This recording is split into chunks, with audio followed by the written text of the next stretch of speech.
Baik, puji Tuhan. Shalom. Shalom. Selamat pagi Bapak Ibu jemaat yang dikasihi dalam Yesus Kristus. Kami ucapkan selamat hari Minggu dan selamat datang dalam kesempatan ibadah hari ini. Mari kita siapkan seluruh keberadaan kita untuk menghadap Tuhan dalam ibadah hari ini. Mari berikan persembahan yang terbaik bagi hormat dan kemuliaan bagi nama Tuhan. Sebelum kita memulai ibadah ini, mari saja kita sekalian untuk saat teduh. Mari kita berdoa, biarlah Tuhan melawat kita hari ini. Biarlah Tuhan menggerakkan kita oleh roh-Nya, sehingga kita memuji Tuhan dengan sukacita.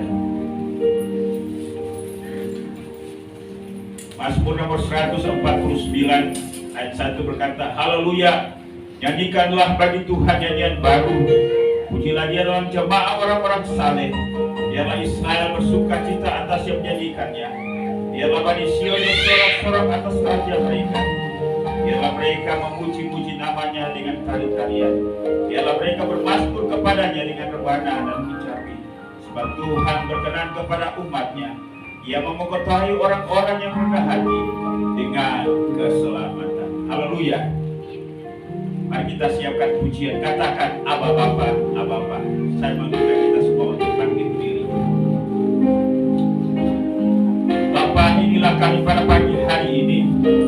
Selama 6 hari kami melaksanakan tugas dan pekerjaan kami sebagai anggota keluarga, sebagai karyawan, sebagai pemimpin instansi di mana Tuhan sudah menempatkan kami. Hari ini kami bersama-sama menghadap hadirat Tuhan untuk mempersembahkan korban syukur kami, sukacita kami.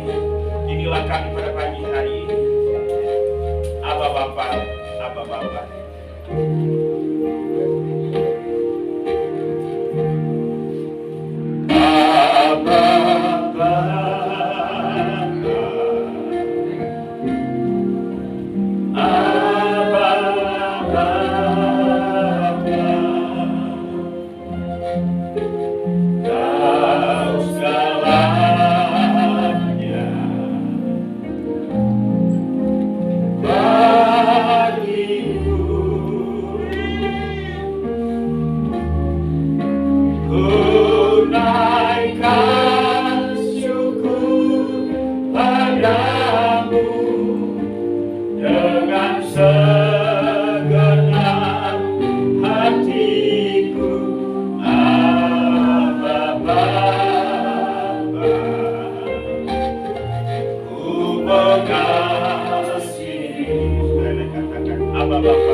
Tuhanku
baru setiap pagi. Dan itu akan berlangsung selamanya. Karena itu adalah sumber kebenaran, sumber kebaikan.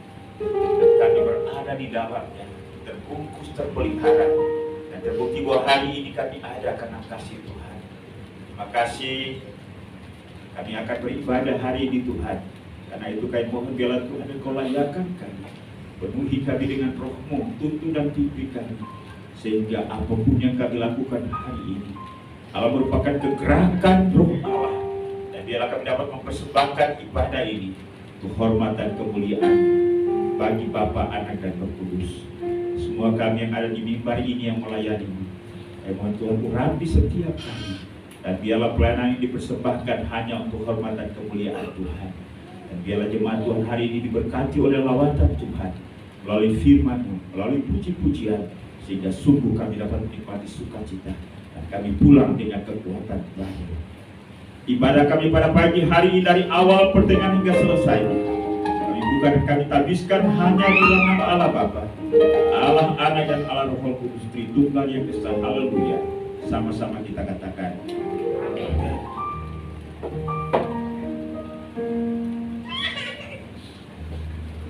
Shalom jemaat Tuhan. Sekali lagi shalom jemaat Tuhan. Ada sukacita pada hari ini, silakan lambaikan tangannya. Puji nama Tuhan. Boleh mari kita sama-sama angkat pujian Dia layak Tuhan.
Baiklah, jika tidak ada, kita akan memberikan yang terbaik untuk Tuhan. Yang mestinya saya akan bacakan firman Tuhan yang terdapat dalam Mazmur nomor 4 ayat 6. Persembahkanlah korban yang benar dan percayalah kepada Tuhan.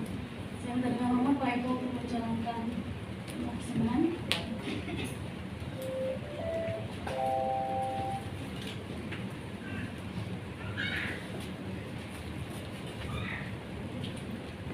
Terima kasih Bapak yang dalam surga. Pada hari ini saya kembali lagi di sini berkumpul karena kemurahan-Mu yang hidup besar terhadap anak-anak-Mu. Terima kasih dan saudara kami akan memberikan persembahan, kami yakin persembahan boleh diterima dengan baik Tuhan atas hati yang tulus. Terima kasih Bapak, terima kasih Bapak telah menyertai kami dan Bapak selalu memberkati kami dari sepanjang hari. Semoga kami selalu dilindungi oleh Tuhan Yesus. Terima kasih Bapakku, terima kasih. Haleluya. Amin. Kita angkat pujian dalam Angkari nomor 4 kesukaan diri.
untuk bertemu dengan Tuhan Sang Juru Selamat kami.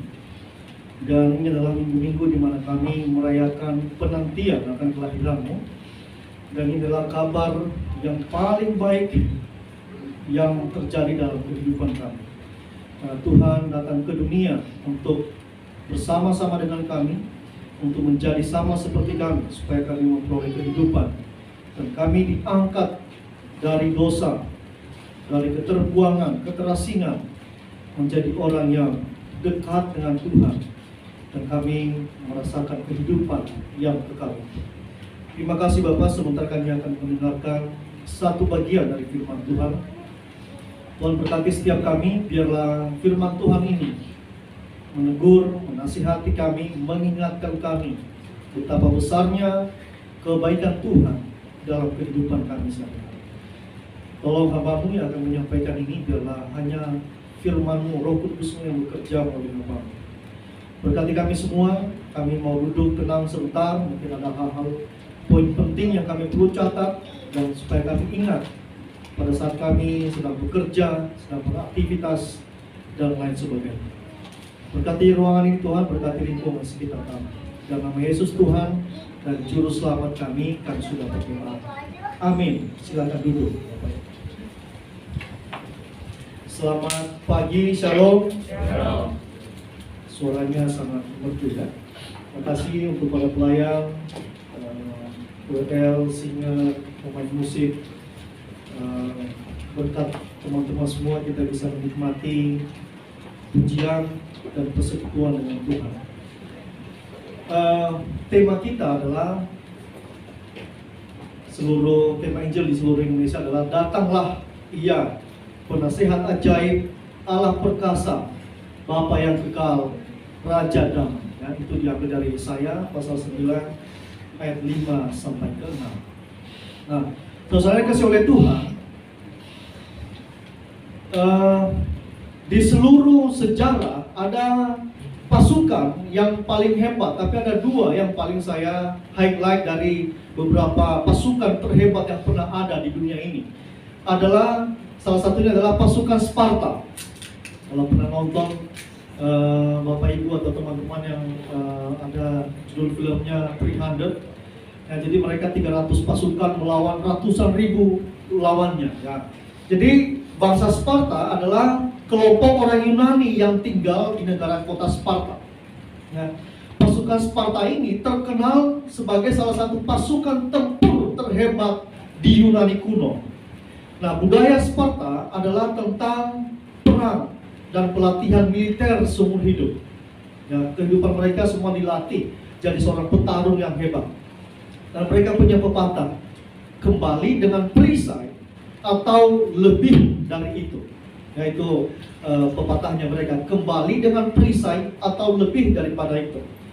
Yang berarti jangan kembali sebelum kau memperoleh kemenangan. Itu para pasukannya didoktrin sedemikian rupa. Yang penting gak boleh pulang, mendingan mati daripada pulang tapi kalah. Ya. Nah, mereka menjadi salah satu prajurit tangguh di dunia pada zamannya mereka, ya, di Yunani kuno, terkenal dengan pertahanan dan strategi perangnya. Tetapi mereka pada akhirnya kalah pada perang Thermopylae namanya. Jadi mereka melawan kurang lebih 300.000 orang dengan 300 pasukan ini. Hebat banget ya. Jadi ini namanya pasukan khusus ya. Kalau di Indonesia itu ada di Angkatan Laut namanya Denjaka, Kopaskal. Kalau Angkatan Darat namanya Kopassus, kopi campur susu. Ya, Kopassus ya. Kemudian mereka ini pada akhirnya kalah ya. Mereka ini terkenal dengan master dalam perisai dan tombak. Jadi pemakaian tombak dan perisai itu berawal dari pasukan Sparta sampai akhirnya sebuah kerajaan ngikutin cara mereka berperang. Nonton deh filmnya kalau belum pernah ya, ini udah lama banget film. Ada lagi pasukan yang terhebat yang kedua dari Jepang, namanya samurai. Ya, kita kan tahunya samurai pedang yang panjang ya. Ya, samurai adalah itu nama pasukan ya, kesatria yang berasal dari Jepang. Jadi mereka ini tentara ini bersenjata berat dan besi serta mati untuk tuannya. Mereka sangat loyal untuk tuannya. Jadi mereka itu berbekal pedang yang paling tajam di dunia, dan mereka bisa memotong musuh dalam 2 gerakan saja. Jadi bisa potong apakah lehernya atau perutnya dan sebagainya. Mereka paling hebat ya. Mereka juga merupakan master Yumi atau busur dan menjadi salah satu penembak paling baik di dunia. Jauh sebelum ada senapan mesin dan sebagainya, orang Jepang ini, pasukan samurai ini adalah paling jago dalam menembak. Dan kemudian mereka juga profesional dan pekerja keras untuk mendapatkan kehormatan.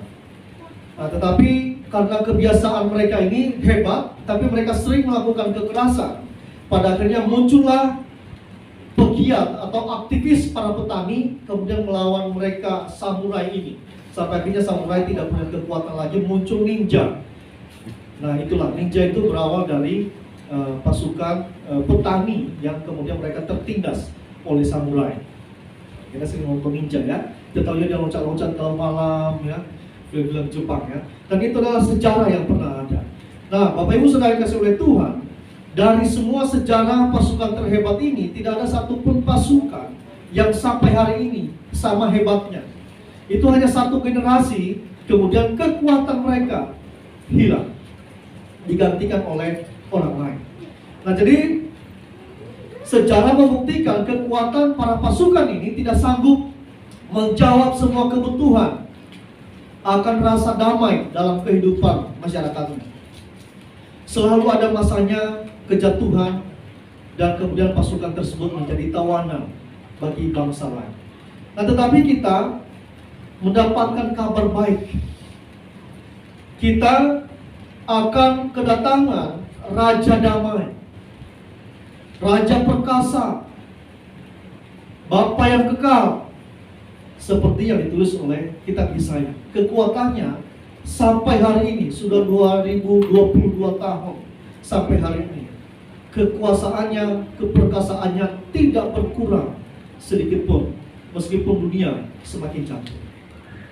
Nah jadi saya akan baca kepada kita Yesaya pasal 9 ayat 1, saya akan baca semua ya, ayat 1 sampai ayat yang ke-6. Yesaya pasal 9 ayat 5 sampai ayat 1 sampai ayat yang ke-6. Saya akan baca kepada kita. Bangsa yang berjalan dalam kegelapan telah melihat terang yang besar. Mereka yang diam di negeri kekelaman atas terang telah bersinar. Engkau telah menimbulkan banyak sorak-sorak dan sukacita yang besar. Mereka telah bersukacita di hadapanmu seperti sukacita di waktu panen, seperti orang bersorak-sorak di waktu membagi-bagi jarahan. Sebab kuk yang menekannya dan gandar yang di atas bahunya serta tongkat si penindas telah kau patahkan seperti pada hari kekalahan Midian. Sebab setiap sepatu tentara yang berderap-derap dan setiap jubah yang berlumuran darah akan menjadi umpan api. Sebab seorang anak telah lahir untuk kita, seorang putra telah diberikan untuk kita, lambang pemerintahan ada di atas bahunya. Dan namanya disebutkan orang penasihat ajaib, Allah yang perkasa, Bapa yang kekal, Raja damai. Besar kekuasaannya dan damai sejahtera tidak akan berkesudahan di atas tahta Daud dan di dalam kerajaannya, karena ia mendasarkan dan mengokohkan dengan keadilan dan kebenaran dari sekarang sampai selama-lamanya. Kecemburuan Tuhan semesta alam akan melakukan hal ini. Jadi itu adalah nubuat dari Nabi Yesaya. Nabi Yesaya dikenal sebagai nabi besar ya, orang Israel. Nah, apa sih maksudnya penasehat ajaib? Kenapa Tuhan disebut sebagai penasehat ajaib? Kenapa bukan disebut sebagai penasehat biasa aja? Nah, jadi ini adalah sebutan dari nubuat Yesaya kepada kelahiran Kristus. Dia menubuatkan bahwa dia adalah sebagai penasehat ajaib. Jadi Mesias sendiri akan menjadi keajaiban adikodrati. Jadi nggak ada yang lebih tinggi dari dia. Ya biasanya kita kan menganggap orang yang punya nasihat yang baik itu orangnya bijaksana, ya. Misalnya kita pergi ke konselor, kemudian kita dapatkan nasihat-nasihat dia, dan mungkin kita merasa bahwa itu nasihat yang terbaik. Tetapi ternyata ada penasehat yang lebih ajaib lagi, yang lebih hebat. Nah, kata ajaib di situ, dalam kata Ibrani itu namanya pele, ya. Pele itu hanya dipakai untuk Allah. Tidak bisa dikatakan kepada saya Yaman penasehat ajaib, nggak bisa. Atau Pak Anton penasehat ajaib, nggak bisa. Begitu juga dengan Pak Cesar penasehat ajaib, itu nggak cocok. Orang ketawain kita ya, kalau dibilang kita penasehat ajaib. Itu hanya dipakai kata ini, ajaib ini untuk Tuhan. Jadi tidak bisa dipakai untuk pekerjaan atau seseorang yang terasa kelihatan lebih hebat. Nah, jadi kelahirannya akan terjadi pada saat di tempat tertentu dalam sejarah, dan dia disebut sebagai penasehat ajaib. Jadi ia menunjukkan sifatnya melalui semua perbuatan dan mujizatnya. Jadi penasehat ajaib ini akan merupakan penjelmaan hikmatnya yang sempurna dan mempunyai kata-kata kekal. Jadi semua kata-kata Tuhan Yesus jauh lebih powerful dengan kata-katanya Mario Teguh yang sering kita repost itu. Sebenarnya kita repost itu misalnya misalnya kata-kata Mary Riana, jauh lebih powerful kata-katanya Tuhan Yesus karena penuh dengan kehidupan. Dia adalah penasehat yang ajaib. Dia juga menyingkapkan rencana keselamatan yang ajaib. Dia adalah konselor ajaib. Konselor tugasnya apa sih? Kalau Bapak Ibu pernah ke konselor, bayar mahal-mahal, Bapak Ibu nggak akan dapat tips dari konselor. Dia hanya akan mengarahkan aja. Dia dengar, tugasnya hanya cuma mendengar sebenarnya. Ya, kita bayar dia untuk mendengar kita. Kita bayar mahal, dia dengar, kemudian dia bilang, oh, kalau saya sih punya solusi begini ya, 1, 2, 3. Terserah Bapak, Ibu mau ikut atau tidak. Nah, jadi daripada ke konselor, mendingan ke Pak Cesar aja curhat, atau ke Kak Sarah, atau ke Ibu Pri, Pak Eko yang sudah berpengalaman dalam kehidupan ya. Tapi ya kalau memang butuh konselor silakan ya. Tapi kira-kira itu yang terjadi kalau Bapak Ibu ke konselor. Ya, kita akan dapat tips menghasilkan duit banyak, nggak ada sama dia ya. Nah, Tuhan Yesus disebut sebagai konselor ajaib, penasehat yang ajaib. Apa maksudnya? Dia mendengar seruan kita. Setiap seruan kita, kapanpun kita datang kepadanya, dia dengar. Makanya kita nggak ada jam-jam doanya. Jam doanya misalnya, jam 3 Jumat Kliwon, baru Tuhan dengar doa kita. Kapanpun kita mau. Nah, masalahnya justru karena nggak ada doa yang jam-jam yang ditentukan ini, seringkali kita justru lupa untuk datang kepada Tuhan ya. Jadi kita mungkin curhat kepada orang, suatu saat cerita kita akan dibocorkan ya. Atau mungkin justru jadi bumerang buat kita kalau kita curhat kepada orang. Atau mungkin kita curhat kepada hamba Tuhan misalnya, tapi kemudian dipakai untuk ilustrasi khotbah, jadi kita marah ya. Jadi Tuhan Yesus Kristus adalah penasehat ajaib. Dia adalah tempat di mana kita seharusnya mencurahkan semua kegalauan hati kita. Jadi Yesus datang, kita perlu sampaikan kegalauan kita kepadanya, kerapuhan kita, kekacauan hidup kita yang mungkin orang lain tidak tahu. Kita kelihatannya baik-baik aja, tapi kita pernah sebenarnya mungkin merasa banyak kekacauannya, banyak amburadulnya. Ingat, dia adalah penasehat ajaib. Mungkin gak ada orang yang bisa kita percaya untuk kita cerita. Nah, saya juga salah satu orang yang tidak gampang cerita dengan orang tentang kehidupan pribadi. Tapi kemudian saya biasanya cerita kepada Tuhan, ya, walaupun gak ada jawabannya, ya. Tapi suatu saat kita akan dapat pemulihan, kita akan dapat inspirasi daripada Tuhan, apakah itu lewat khotbah, lewat cerita dengan teman dan sebagainya. Nah, jadi dia adalah penasehat ajaib. Dia tidak akan pernah menginterupsi apapun yang kita serukan kepada dia. Mungkin kalau ibu-ibu curhat kepada suaminya, aduh saya capek banget kerja hari ini. Sepertinya saya kemudian ke dokter, dan kemudian dokter bilang kamu butuh healing ke Bali atau perlu ke Bangkok dan sebagainya. Dan kemudian suaminya bilang solusinya bukan itu, solusinya kita cari dokter yang lain. Ya, mungkin suami kadang-kadang kami sebagai suami kadang-kadang malas dengan cerita curhat istri ya. Kita pikir kita juga banyak masalah, ngapain banyak ngomel di telinga kita ya. Tapi ada saat-saatnya seperti itu, tapi tidak selalu ya. Tapi Tuhan, Kristus yang akan datang, dia tidak akan pernah menginterupsi, dan dia akan selalu mendengar apa yang kita sampaikan kepadanya. Yang kedua adalah Allah yang perkasa. Apakah bisa dipercaya Allah kita adalah Allah yang kuasa, Allah yang perkasa, Allah yang hebat? Lebih hebat mana dengan pasukan Sparta tadi, dengan samurai? Lebih hebat mana dengan pasukan khusus yang Indonesia punya? Ya, ini sudah terbukti dalam sejarah, ya, dalam sejarah bangsa Israel, bagaimana mereka dipulihkan Tuhan. Dia adalah kemudian Tuhan utus lagi anaknya ke dunia, dan Yesaya mengatakan dia adalah Allah yang perkasa. Ya. Apa sih artinya Allah yang perkasa? Dalam bahasa Ibrani nama itu disebut dengan El Gibor. Keduanya yaitu sama seperti dipahami tentang Allah yang dahsyat, Allah yang hebat. Kata pertama adalah El, bentuknya Elohim.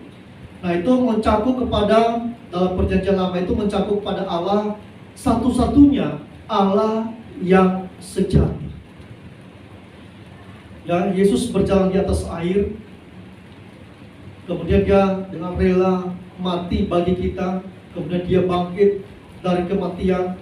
Itu terbukti dari apa yang dikatakan oleh Yesaya. Jadi kita berpikir kalau dia perkasa, kenapa masalahku nggak kunjung selesai? Pertanyaan saya, memang keperkasaannya Tuhan harus menyelesaikan semua permasalahan kita. Tidak selalu juga. Ya, dalam mengikut Tuhan ada hal-hal yang kita memang nggak bisa jawab sama sekali. Ya, makanya Tuhan tidak selalu menyediakan jawaban bagi kita.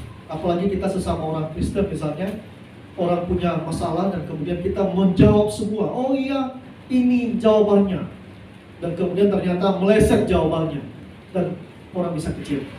Ya, kita harus pahami juga bahwa semua di dalam Tuhan ada kepastian janjinya untuk menolong kita.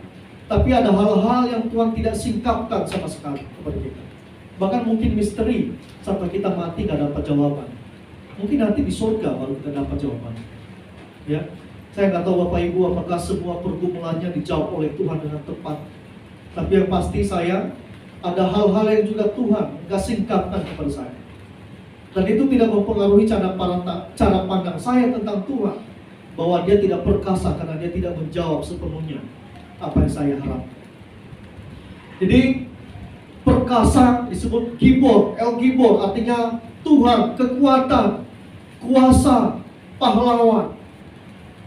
Nah, dunia sering mendefinisikan seorang pahlawan berdasarkan kecakapan fisik, ya. Bahkan seorang jenderal pembunuh pun masih sering ada netizen bilang, oh cakep banget ya si jenderal itu, tahu ya, jenderal bintang 2 ya. Nah, orang sering masih puji-puji karena kenapa? Fisiknya cakep, ya. Katanya cakep banget kalau ngomong, suaranya candu banget. Nah itu bahasa-bahasa TikTok anak-anak muda ya. Nah, suaranya candu, pakaiannya bagus ya. Dia nggak tahu bagaimana dia memperlakukan bawahannya ya. Jadi seorang pahlawan sering dinilai dari kecakapan fisik, bakat, apa yang dia punya. Tetapi Alkitab menyatakan bahwa satu-satunya yang layak disebut pahlawan adalah dia yang keperkasaannya tidak tertandingi, yaitu siapa? Tuhan Yesus Kristus. Karena dia adalah Mesias, dia adalah Allah, dia punya kuasa.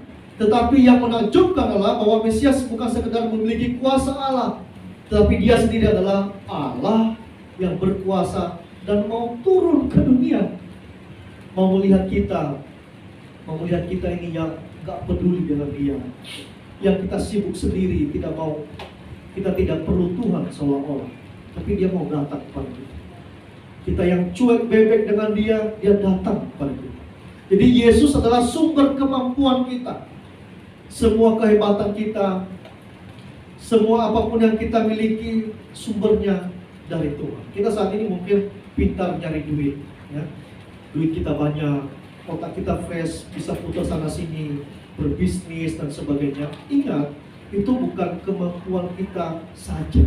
Itu adalah anugerah yang Tuhan kasih buat kita. Jadi sumber kemampuan kita adalah dari keperkasaannya Tuhan Yesus Kristus. Kemudian apa artinya? Dia Allah yang perkasa adalah, Yesus adalah kekuatan kita. Ya, kita nggak sanggup melewati kehidupan ini dengan sendiri. Ya, jangankan melewati semua hal sebagai seorang bapak misalnya. Kita harus cukupi semua kebutuhan. Kita yang punya mobil harus nyetir, ngantar anak dan sebagainya. Dia harus pergi sana sini, bayar tagihan listrik, bayar tagihan kartu kredit dan sebagainya. Kira-kira kekuatan itu kalau dipikir-pikir pernah nggak kita mikir kemudian, iya, kalau saya pikir-pikir kayaknya kekuatanku nggak sampai segitu. Tapi ternyata saya bisa beli rumah, saya bisa ajak keluarga saya jalan-jalan, Tuhan cukupi semua. Nah itulah titik di mana kita sadar bahwa kemampuan kita sumbernya dari Tuhan. Ya, lalu apa artinya lagi? Allah yang perkasa adalah Yesus menjamin kekekalan kita. Jadi kehadiran Yesus Kristus yang dinubuatkan oleh Yesaya itu memberikan kita jaminan kekekalan. Mungkin ini terasa familiar di telinga kita ya, bahkan mungkin bosan banget dengar apa sih Yesus menjamin kekekalan, ya, terutama anak muda. Apa sih kekekalan mulu setiap khotbah? Nah itu memang tugasnya hamba Tuhan untuk menyampaikan itu ya. Yesus sebagai Allah perkasa menjamin keselamatan kita. Kalau dia nggak perkasa, saya kurang percaya dengan jaminannya dia. Tapi karena dia perkasa, dia menjamin itu. Dalam 1 Petrus ayat pasal 1 ayat kelima dikatakan, Petrus mengajarkan bahwa kita dipelihara dalam kekuatan Allah. Ya, sadar atau tak sadar kita semuanya adalah dipelihara dalam kekuatan Allah. Nah kemudian apa lagi artinya Bapa yang kekal? Artinya adalah dia Bapa yang kekal bagi kita semua. Tidak seperti orang tua jasmani kita yang punya keterbatasan. Ya, orang tua kita suatu saat akan meninggalkan kita. Atau mungkin kita yang sekarang jadi orang tua suatu saat akan meninggalkan anak-anak kita. Tetapi Kristus adalah Bapa yang kekal yang tidak akan pernah meninggalkan kita. Ya, bayangkan aja 2000 tahun yang lalu ceritanya masih fresh sampai hari ini. Kira-kira kalau kita mati, berapa hari kita masih diingat orang? Kalau kita nggak nulis buku, paling enak kita diingat banyak orang adalah kita nulis buku. Ya, atau bikin masalah besar, misalnya jadi bandar narkoba atau pembunuh berantai. Nah, biasanya akan diingat terus itu. Tetapi kalau kita biasa-biasa, itu paling diingat orang ya setahun lah. Tapi kalau kita punya utang ke dia sampai kita mati belum bayar, itu akan diingat sampai dia mati juga. Ya, nggak ada yang kekal. Cerita kita itu sebentar doang. Ya, bahkan mungkin pasangan kita pun ingat kita cuma sebentar kalau kita sudah mati. Apalagi kalau asuransinya gede banget misalnya. Wah itu cepat. Sukacitanya langsung muncul. Nah jadi saya ingat di salah satu desa di Nias itu ada satu desa mereka itu beli polis asuransi gede-gede semua sampai 13 miliar kalau mereka mati, ya. Dan mereka sangat bersyukur kalau ini satu desa aja ya. Mereka sangat bersyukur kalau ada anggota keluarganya yang meninggal. Mereka langsung panggil pendeta, syukuran, habis dimakamkan jangan lama-lama katanya, minta tanda tangan pendeta untuk proof bahwa benar anggota keluarga kami sudah mati. Kemudian mereka minta dicairkan 13 miliar. Nah itu nggak kekal ya. Nah jadi kita punya Bapa yang kekal dijanjikan dinubuatkan oleh Yesaya. Dia Raja yang kekal, yang tidak akan pernah meninggalkan kita. Dia kuat menopang kita. Dia melayani kita dengan penghiburan sejati. Dia melakukan pekerjaannya dengan kuasa yang kekal. Dia memerintah, dan dia adalah Raja yang kekal. Kemudian yang terakhir adalah disebutkan sebagai Raja Damai. Dalam bahasa Ibrani itu Raja Damai disebut sebagai Shalom. Artinya orang yang menyingkirkan semua pengganggu kedamaian dan menjamin kesejahteraan kita. Nah, ini membedakan Yesus dari para pemimpin di dunia yang memerintahnya bergantung pada penumpahan darah. Ya, ada tokoh politik di Indonesia ini yang pernah ngomong, ya. Dia masih hidup sampai sekarang. Saya sering lihat di TV. Dia bilang, kalau kita mau damai, maka kita harus perang. Dia bilang begitu. Kalau kita mau berdamai, maka kita harus menumpahkan darah. Wah, saya pikir ini orang ngeri banget, ya. Tokoh agama lagi, ya. Dia sering masuk di ranah-ranah agama. Sampai dia bicara seperti itu pada saat kroninya kena masalah. Nah, Yesus tidak seperti itu. Ya, mengapa Yesus disebut sebagai Raja Damai? Karena dia membawa kedamaian bagi kita tanpa harus mengorbankan orang lain. Ya, di dalam Lukas pasal 2 ayat ke-14 itu dikatakan, kemuliaan bagi Allah di tempat yang maha tinggi, dan damai sejahtera di bumi di antara manusia yang berkenan kepadanya. Jadi Yesus datang ke dunia sebagai Raja Damai. Lalu kenapa kehidupan kita kadang-kadang hati kita gak damai? Pertanyaan saya, sudah gak kita jadikan Yesus sebagai Raja Damai dalam kehidupan kita? Ya, mungkin kita bisa pergi jalan-jalan, ya, staycation, kita lihat pemandangan, view yang indah. Tetapi itu damainya setelah itu aja. Setelah kita bayar hotel, kita kembali ke rumah, damai itu masih nggak? Bisa panjang namanya, tapi bisa jadi kekacauan kita makin bertambah. Karena kenapa? Sumber kedamaian adalah dari Tuhan Yesus Kristus sendiri.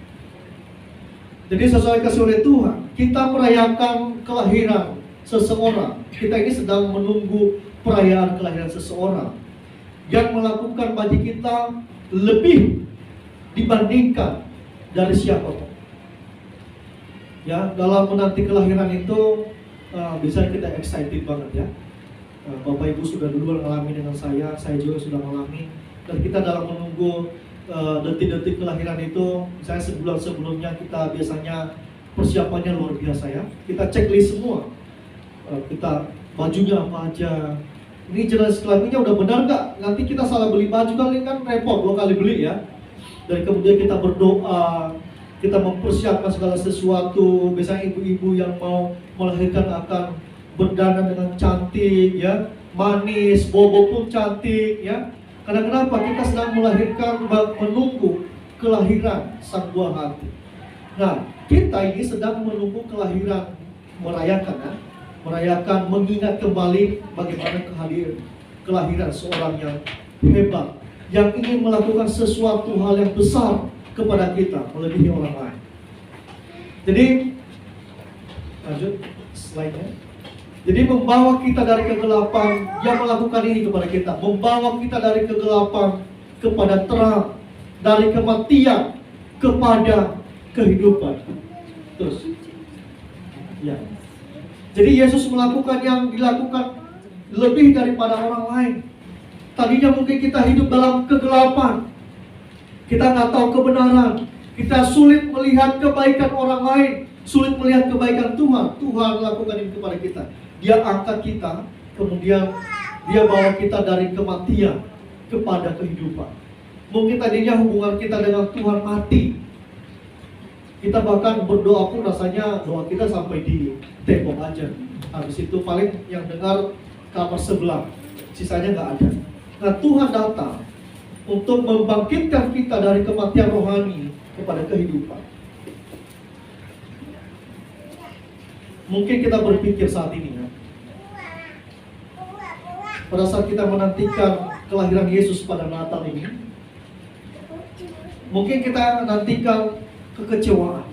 Ya, ada dua hal ya kita nantikan. Yang pertama, mungkin kita menantikan kekecewaan apa lagi yang saya harus alami di Natal ini. Keputusasaan, atau mungkin relasi kita yang tidak jelas, atau sesuatu yang akan membuat kita merasa bahagia, senang, puas, dan merasa dicintai. Jadi selama penantian ini, mana yang sedang kita nantikan? Apakah kita sedang menantikan bahwa kita merasakan dicintai oleh Tuhan? Atau kita sedang menunggu kekecewaan apa lagi, keputusasaan apa lagi yang saya akan alami? Jadi mari kita mengalihkan penantian kita kepada Tuhan Yesus Kristus, penyelamat kita, harapan kita. Kita nggak bisa berharap banyak kepada pasangan kita.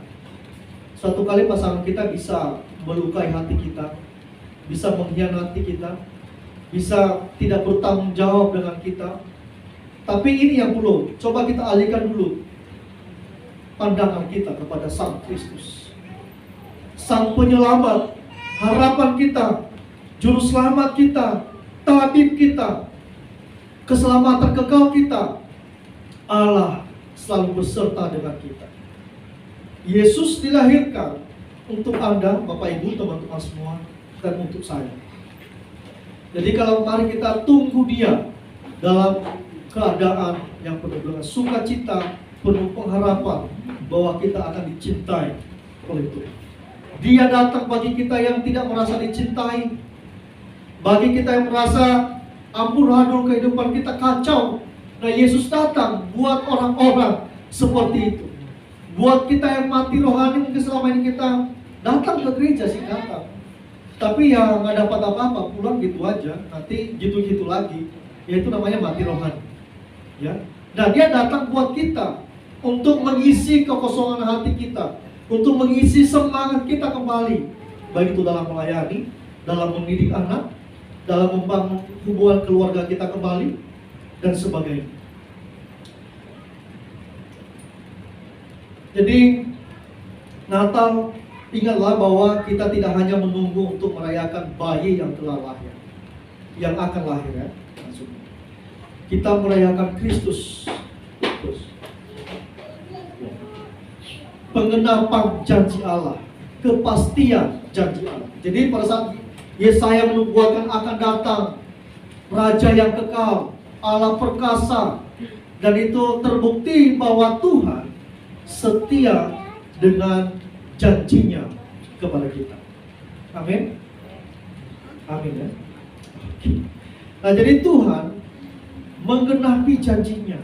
Kadang-kadang kita gampang berjanji ya. Supaya kenapa? Supaya orang misalnya di masa Natal ini banyak sekali proposal Natal masuk ke saya. Saya lihat proposal Natalnya sampai 80 juta biaya Natalnya. Dalam hati saya, luar biasa, sampai 100 juta. Terus ngapain ngirim ke saya gitu ya. Bahkan ada orang yang nagih. Ya, dia kasih proposalnya. Saya bilang, ya deh, saya nggak janji ya. Nanti kalau ada uang saya kasih, kalau enggak ya gereja saya juga supaya Natal sih, saya bilang. Kenapa saya harus membiayai Natalmu? Itu teman-teman pendeta. Kemudian 2 minggu lagi mereka tagih, ada yang nagih. Mana sudah ada uangnya belum? Kemudian saya cuekin aja gitu ya. Nah, kita kadang-kadang gampang berjanji supaya apa? Kita nggak ditagih orang. Ya. Tapi Tuhan berjanji bahwa Dia akan mengutus Sang Putranya untuk menebus kita, untuk membawa kita kepada terang. Pertanyaan saya, sudah nggak kita hidup dalam terang tersebut? Sudah nggak kita melihat kebaikan orang lain, lebih bisa melihat kebaikan Tuhan dibanding dengan jahatnya seolah-olah Tuhan? Ya, kalau orang hidup dalam terang akan melihat segala sesuatu, melihat gelap pun kelihatannya terang. Karena kenapa? Ada di dalam kehidupan yang terang. Melihat orang lain bukan lihat buruk-buruknya aja, salah sedikit diomongin terus menerus dan sebagainya. Kayak mak-mak komplek itu biasanya. Ya. Semua hal-hal kecil diomongin, menjelek-jelekkan dan sebagainya. Ya. Hati-hati karena kita melambangkan kita nggak tinggal dalam terang. Nah, sesuai kasih oleh Tuhan, Jadi kelahiran Yesus melambangkan janji yang digenapi. Slide berikutnya. Ya. Dunia di sekitar kita mungkin tampak gelap, dan itu mungkin tampak seperti doa kita bertemu dengan keheningan. Tetapi selalu ada alasan untuk harapan bersama dengan Dia. Cerita terakhir, Bapak, sebelum saya tutup khotbah. Pemain musik mungkin bisa ke depan, siap-siap aja. Jadi pada tahun 1994, jadi ada di Rusia ada beberapa orang anak Amerika yang tinggal di sana, ada kedutaan. Kemudian mereka diminta oleh Departemen Pendidikan Rusia untuk menulis cerita tentang Yesus, membuat naskah drama tentang kelahiran Yesus, ya, di Palungan. Ya. Kemudian pada saat dia sedang menulis anak-anak ini, kemudian yang mengundang tersebut dia melihat beberapa anak ini tulisannya bagus-bagus semua. Dan normalnya ya, mereka menceritakan tentang orang Majus dari timur yang menjumpai bayi Yesus yang sedang tidur dalam sebuah palungan. Dan dikatakan mereka memberi hadiah kepada Tuhan Yesus, kemudian emas dan mur, ya, betul ya. Nah, kemudian ada satu anak menulis cukup berbeda. Ya, dia bilang dalam palungan itu ada dua bayi yang sedang tidur. Ya, dan kemudian orang yang mengundang anak-anak ini, dia cari penerjemah. Coba dong terjemahin sama saya tulisan anak ini, apa sih maksudnya?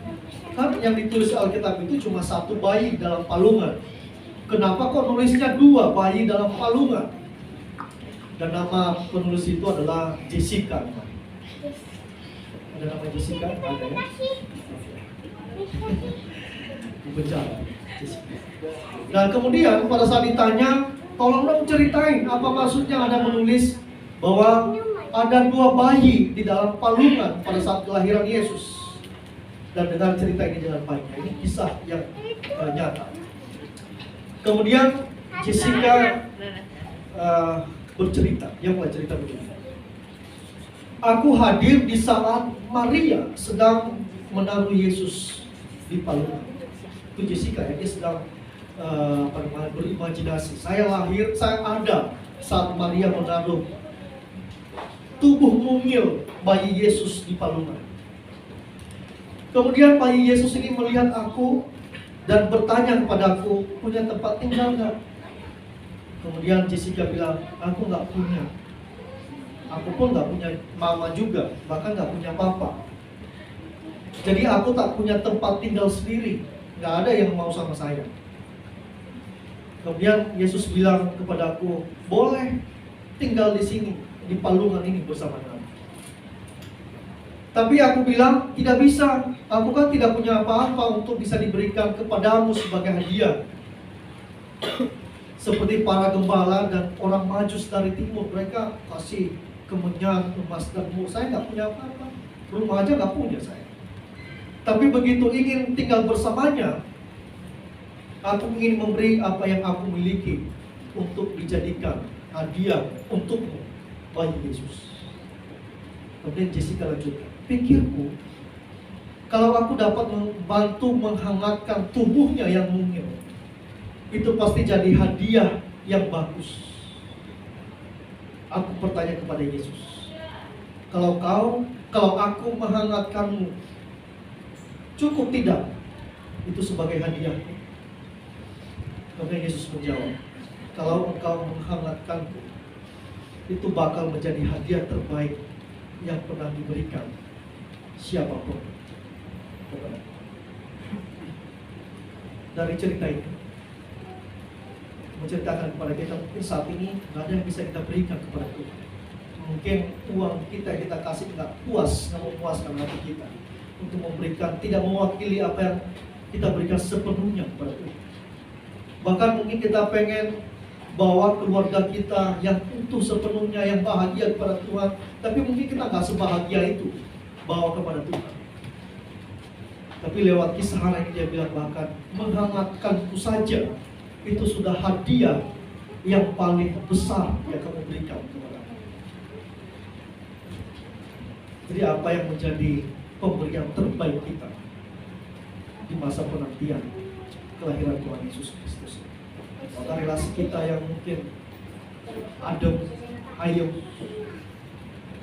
dan kemudian kita bawa kepada Tuhan sebagai hadiah bagi Tuhan. Tuhan, saya mohon Engkau menerima ini sebagai hadiah untuk, atau mungkin skill yang kita punya, kita bawa itu sebagai hadiah bagi Tuhan. Dan itu kemudian sama seperti Jessica itu menghangatkan hubungannya dengan Tuhan. Mari kita lihat.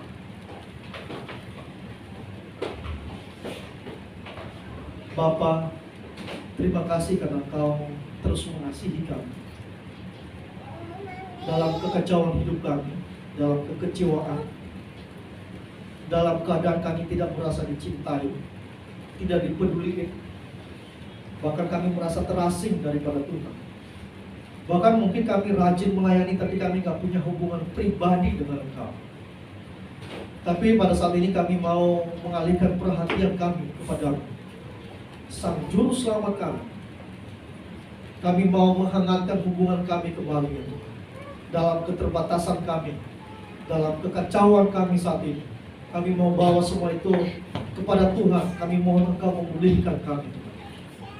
Kehidupan kami yang rapuh, kami mau bawa kepada Tuhan. Kami percaya bahwa Tuhan datang bagi kami, untuk kami yang hancur hati, untuk kami yang merasa dihianati, untuk kami orang-orang yang merasa kecewa. Doa kami tidak kunjung didengar, penyakit kami tidak kunjung sembuh. Tuhan datang untuk menghibur kami, untuk menemani kami, bahkan untuk memeluk kami, menyemangati kami kembali.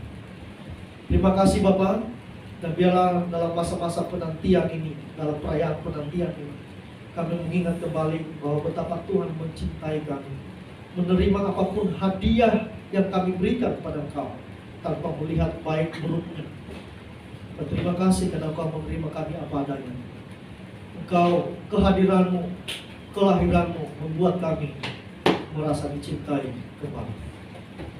Berkati firman Tuhan ini, menguatkan kami dan memberkati kami. Dalam nama Yesus Tuhan dan Juru Selamat kami, dan Tuhan. Amin. Saya undang kita semua untuk bangkit berdiri, karena kita menyelesaikan ibadah ini. Kita angkat pujian nomor 300 dalam nyanyian kemenangan iman.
Bersyukur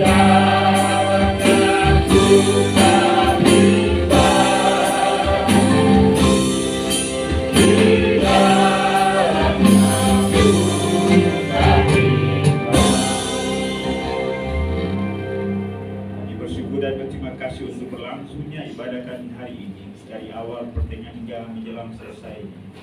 Semua berjalan dengan segala baik karena anugerah dan pertolongan Tuhan. Karena itu kami bersyukur dan berterima kasih Tuhan. Biarlah apa yang kami peroleh, kami nikmati, kami rasakan dalam ibadah ini akan menolong kami menjalani kehidupan sepekan, bahkan di sepanjang umur hidup kami dengan kekuatan baru dari Tuhan. Firman-Mu kiranya meneguhkan kami bahwa Engkau adalah Kristus Allah kami. Engkau penasihat ajaib, Bapa yang kekal, Allah yang perkasa, Raja damai. Dan Engkau menyatakan itu bagi kami sebagai jawaban bagi seluruh kehidupan kami dalam segala keberadaan kami. Memampukan kami juga untuk memposisikan dan menempatkan diri kami dengan benar di hadapan-Mu. Dan apa yang menjadi jaminan dalam hal Engkau menjadi penasihat kami. Engkau adalah Allah yang perkasa, Bapa yang Raja damai. Sungguh kami nikmati dalam hidup kami. Makasih untuk hamba-hamba yang Engkau sudah pakai dalam pelayanan hari ini. Ayaman yang telah menjadi saluran berkat firman bagi tiap kami. Kaimuan kesehatan, kekuatan, sukacita dan masih jaga. Dan juga pakai hamba-Mu sehingga melalui hidup dan pelayanannya banyak jiwa ditemukan, dipulihkan dan dibawa kepada Kristus. Kita berdoa juga untuk istri dan anak. Hari Tuhan Engkau memberkati Ibu Citra, bahkan Senet Putri. Demikian pun juga Tuhan untuk anak-anak-Mu yang lain yang melayani hari ini, dia yang telah memimpin kami dalam puji-pujian. Tuhan memberkati. Demikian pun juga Ibu Lisa, Eta, Pak Anton, Pak Cesar, Ibu Sarah, demikian pun juga hamba-Mu Pak Eko, juga untuk Erika yang telah melayani hari ini. Tuhan memberkati hamba-hamba. Bapak, kami juga bersyukur dalam sepanjang minggu ini, di mana Tuhan sudah menambahkan usia setahun lagi bagi anak-anak kami, untuk Cynthia, untuk Bernadette. Kami bersukacita karena Tuhan menyertai mereka sampai hari ini. Kami umur panjang, kesehatan dan kekuatan, masa depan yang penuh harapan baik bagi Cynthia dan Bernadette, keluarga Pak Ismail, keluarga Pak Yohanes. Tuhan memberkati mereka dalam segala keberadaan mereka. Terima kasih Bapa di surga. Kami juga berdoa untuk jemaat-Mu dalam pertumbuhan iman rohani mereka. Kiranya Tuhan Engkau memberkati supaya kami semakin mengasihi Tuhan dan kehidupan kami boleh tetap kuat, agar kami sanggup untuk dapat mengatasi segala pergumulan hidup ini dan kami tampil sebagai saksi Kristus baik dengan seluruh kehidupan kami maupun dengan pewartaan kami. Terima kasih Bapa di surga.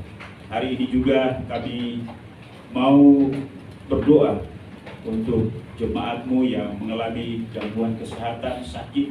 Kami terus berdoa untuk Pak Agus, gangguan pemulihan, Ibu Asyu, demikian pun juga hamba-Mu Ibu Marta. Kami berdoa juga untuk Ibu Sari, demikian pun juga Claudia. Ini Tuhan Engkau memberkati pemulihan kesehatan bagi hamba-hamba-Mu. Kiranya Tuhan Engkau tolong Bapa sehingga kesehatan mereka sempurna. Demikian pun juga hamba-Mu Ibu Lisa, Tuhan Engkau memberkati. Terima kasih juga bahwa hari ini kami boleh bersama-sama dengan satu anak yang Tuhan hantar untuk beribadah bersama-sama dengan kami, Jessica. Tuhan memberkati Jessica dalam masa remaja, masa mudanya. Tuhan juga memberkati masa depannya. Apapun yang jadi pergumulan kami serahkan dalam tangan-Mu. Kami berdoa untuk jemaat yang tidak hadir hari ini, karena mereka berada di tempat yang jauh, tempat yang seberang. Pak Thomas yang ada di Baghdad, demikian pun juga Pak Yohanes dan Ibu yang ada di Kalimantan, Pak Radiman yang ada di Jawa Timur, juga Tirta, demikian pun juga Pak Bintor dan Ibu Hati yang ada di Jawa Timur.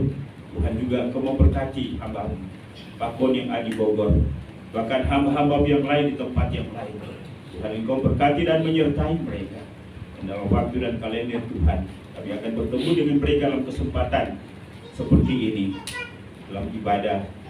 Terima kasih Tuhan.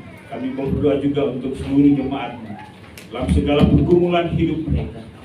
Tuhan, tolong teguhkan, kuatkan mereka Mampukan mereka untuk melewati hari-hari, minggu, bulan, bahkan tahun yang panjang dengan persoalan yang belum teratasi. Dan biarlah kesempatan ini mereka boleh membuktikan iman mereka, taatan dan kesetiaan mereka kepadamu untuk hidup benar dan bersikap baik. Terima kasih Bapa di sorga.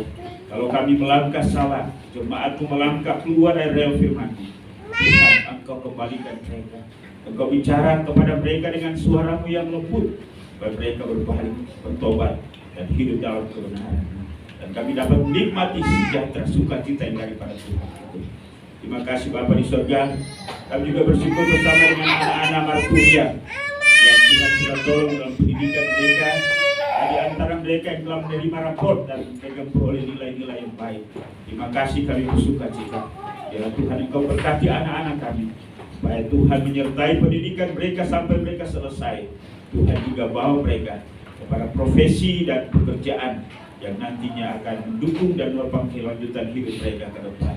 Kita berdoa untuk hubungan keluarga, suami, istri, anak, orang tua. Tuhan, Engkau berkati. Ya Bapa di sorga, kita juga berdoa untuk ke depan ini jemaat mungkin akan berlibur ke tempat di mana mereka akan pergi. Sertai dan lindungi mereka. Mereka juga dapat menikmati kehidupan mereka menjadi sebuah ucapan syukur. Terima kasih Bapa di sorga. Kami mau berdoa sekali lagi bagi anak-anak kami, anak pemuda kami yang sudah saatnya untuk menikah. Tuhan, Engkau berikan kepada mereka teman hidup yang seiman dan sepadan, yang akan mendampingi mereka seumur hidup. Terima kasih Tuhan, terpujilah nama-Mu. Kegiatan-kegiatan yang akan berlangsung dalam sepanjang akhir tahun ini, kiranya Tuhan Engkau tolong kami sampai kami masuk di tahun yang baru, tahun 2023. Bapa di sorga, kami mau berdoa juga untuk gereja ini. Masa depan yang kami serahkan dalam tangan-Mu. Kiranya Tuhan berikan semangat gairah bagi seluruh jemaat-Mu untuk beribadah, bersekutu, melayani, bahkan juga kami boleh menggapai jiwa-jiwa baru. Bapa di sorga, kami berdoa untuk gereja kemajuan Indonesia, baik pada tingkat pusat, wilayah, daerah, sampai pada gereja-gereja lokal. Tuhan yang Engkau memberkati. Demikian pun juga ya Bapa, kami berdoa untuk pimpinan-pimpinan gereja. Tuhan yang Engkau berkati. Demikian pun juga Tuhan untuk pemerintah bangsa dan negara kami.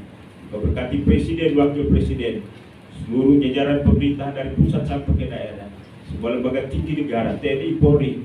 Tuhan Engkau tolong mampukan mereka untuk dapat melaksanakan tugas mereka, agar dapat mewujudkan masyarakat yang sejahtera bagi bangsa ini. Ya Bapa di sorga, kami juga bersyukur untuk persembahan jemaat pada hari ini, baik persembahan syukur, persembahan kolekte, janji iman, persepuluhan. Tuhan kelihatan, Tuhan nilai bahwa semuanya itu merupakan tanda ucapan syukur, tanda cinta kasih kami, ketaatan kami kepadamu. Dan biarlah Tuhan Engkau membalas berlipat kali ganda sesuai dengan janji firman-Mu. Demikian pun juga Tuhan berkati seluruh anggota jemaat-Mu, kecukupan bahkan berlimpah-limpah dalam segala hal. Inilah doa kami sadar sungguh bahwa doa kami terbatas. Ada hal yang berkaitan bahkan jadi kebutuhan kami tak tersebut melalui doa ini. Kiranya Roh Kudus menyempurnakan doa kami. Dan kami naikkan semuanya ini hanya dalam nama yang Maha Kuasa, yaitu Yesus Tuhan dan Juru Selamat kami. Haleluya. Bapa, terima kasih. Bapa,